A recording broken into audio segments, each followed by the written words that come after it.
把这个空调冷凝器导下去的这些散热片全部把它扶正以后，我们汽车空调制冷的效果都要好很多。最近有很多兄弟说他的车这个空调制冷的效果总是差一点意思，没有以前那么冷了。那么兄弟们，如果你们的车也出现了这种情况，那么我们在检查维修的时候，首先第一个要检查的就是我们汽车空调的散热片，也是我们常说的冷凝器。那么这个冷凝器的安装的位置一般都是装在我们汽车最前端的那一个标志里面，我们能够看得到这样的一个配件。那么这一个配件一般在我们车上都会有2个甚至有3个，装在最前面的这一个一般是我们空调的冷凝器。那么我们在检查的时候，首先我们用眼睛来看，如果这个散热器已经完全被那些蚊子或者被那些树叶或者那些柳絮、杂质之类的东西全部已经把这些散热片全部堵住了以后，那么我们的车空调效果肯定会不好。因为这个散热片之所以要装在我们车子前端，是因为我们车往前走的时候，要利用这些自然风来吹这个冷凝器里面的那些高温的氟利昂。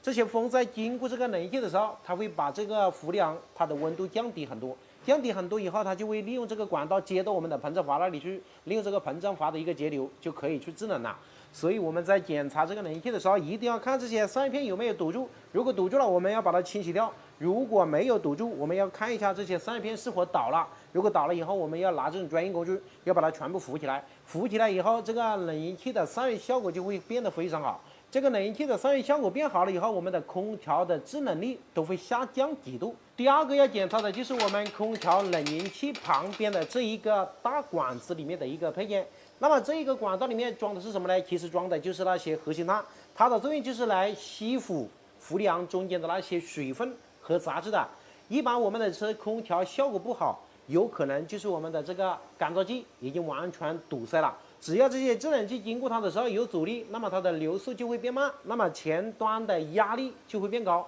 这个压力变高了以后，它就会导致我们的压缩机就会憋住，而且它会导致流动的那些冷却的量也会变少，经过膨胀阀的那些制冷剂也会变少，所以它的制冷效果就会变差很多。那么我们的车如果把这个压力表插上以后，发现高压非常高，那么我们首先就要检查我们的干燥瓶，看有没有堵塞。如果拆出来以后和这一台车一样这么黑了，那么说明这个干燥瓶已经完全堵住了，一定要换成新的。而且换完这个干燥剂以后，我们还需要对整个空调管道去进行一个清洗，清洗完了以后我们才能装新的，并且洗完以后我们还要给这个压缩机里面加上一些空调油，这样的话就能够恢复空调制冷的一个效果了。还有很多兄弟的车这个空调效果差，他就直接去更换了一个全新的压缩机，使用了大概2个月的样子，这个空调效果又变差了。那么出现这种情况的原因，大概率来说都是我们之前的压缩机拉缸以后，导致了那些铝絮已经污染了我们整个空调系统了，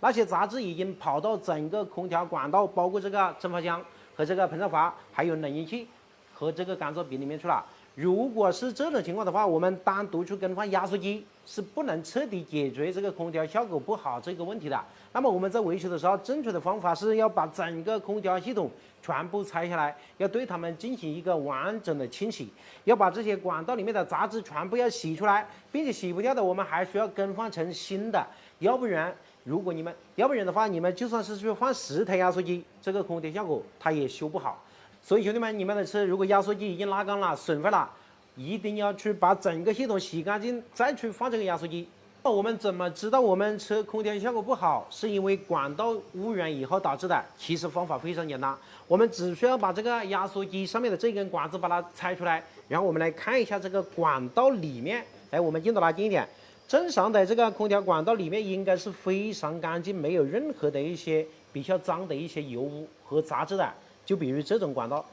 如果我们拆出来以后，里面非常的黑，而且流出来的那种油的颜色都是黑的，那么说明我们的管道里面已经变脏了，已经污染了。你们看这一台车的这个冷凝器，我们倒出来的油都是黑的，像这种车型的空调系统已经完全不能正常的去工作了，必须要用清洗剂把它洗干净，才能恢复它之前的一个制冷效果。